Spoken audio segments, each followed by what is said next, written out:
First up this morning, we're in the kitchen with our neighbors to the east. The Sun Valley Culinary Institute in Ketchum, Idaho is gearing up to celebrate their 4th annual food and wine celebration later this month. And here to tell us all about it is their culinary director, Chef Paul Brown. Welcome to New Day.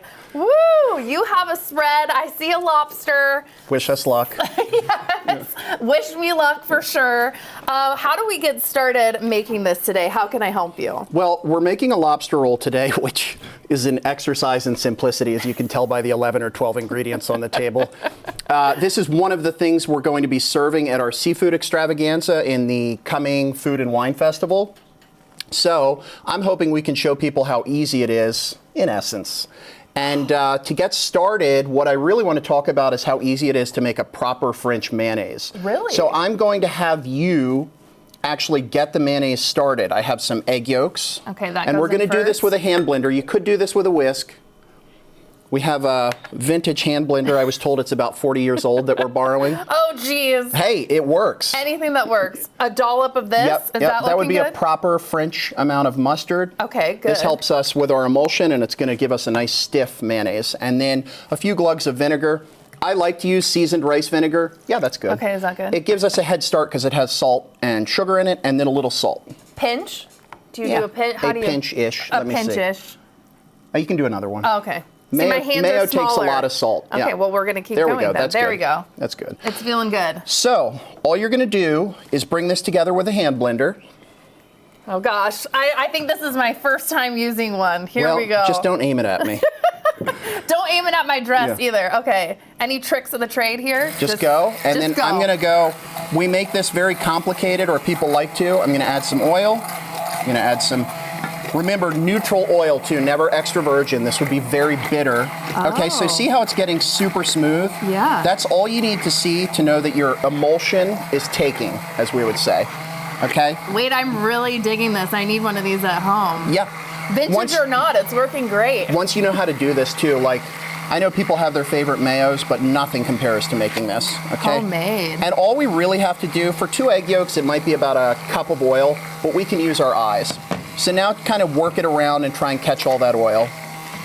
And we're almost there. Are we almost there? Yeah, it's really this easy. And then this will last for weeks on your fridge. It will. And not great. in mine, because I eat a horrifying amount of mayonnaise, but... You do? What do you put it on? Sandwiches? Everything? Everything. Are you going to taste body it and moisturizer. see how I'm doing? Yeah, let's see. Voila. Voila! Yeah, Ooh. we have a solid mayonnaise. 5 out of 5. Let's do it. I'm And- going to taste it too. Okay. See what I mean? Yep. That's fantastic. And you Okay. did a good job with the seasoning. Here, let's disappear this. Okay. I'll try. We'll hide it. Perfect. It magically went away. Now, for the main event, this is what freaks me out, but you have Dealing with tricks. lobster? Oh, absolutely. How to get the meat out? I don't know. So, obviously, I'll start with the fact that all I did was throw this in some boiling salted water for about 6 to 8 minutes. Okay. And then you pull it off to the side and let it cool by itself. It kind of finishes cooking.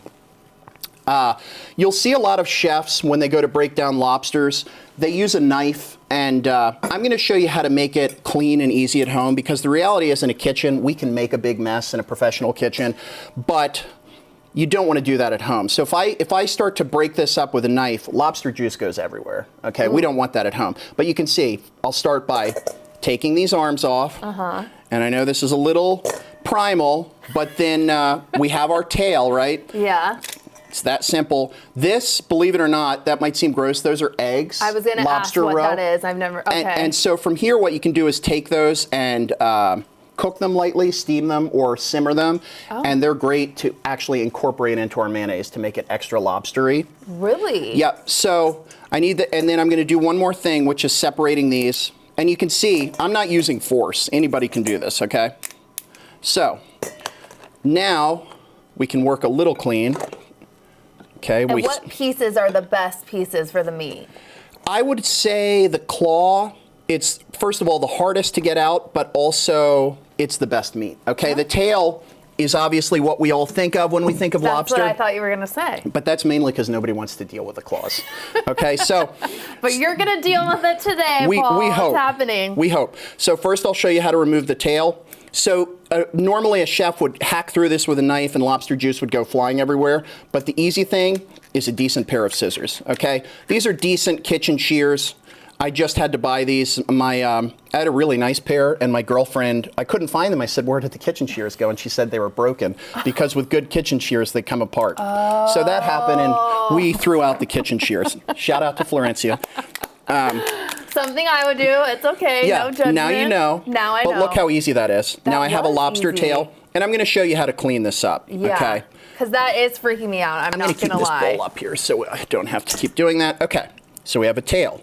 Now with our claws, we're going to wiggle, and what we're hoping to do I see all that juice. is get that piece of cartilage out and leave. I can't believe I successfully did this on TV because luck would have it that this.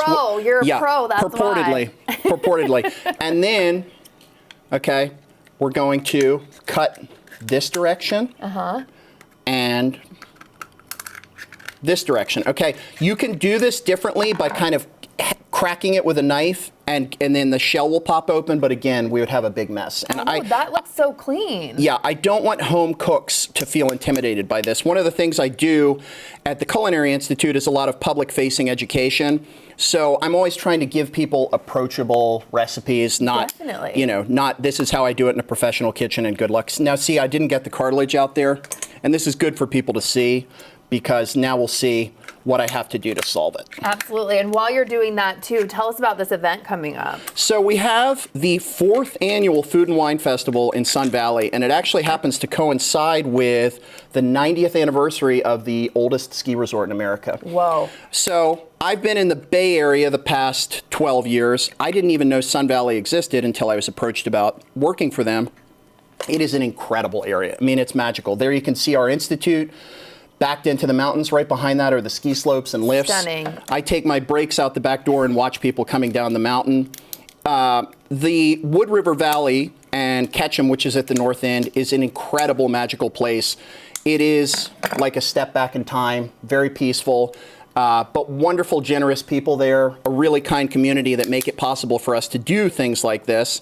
So our Food and Wine Festival is kind of a celebration of our community. Definitely. And this year we're focusing, at least partially, on sustainable seafood. We have 17 chefs coming, many of whom are James Beard Award winners, many of whom are experts in sustainable seafood, and several of which are from Seattle. Ethan Stoll, John Sundstrom, Jason Wilson. Wow. And I've actually had the pleasure of working with all of them.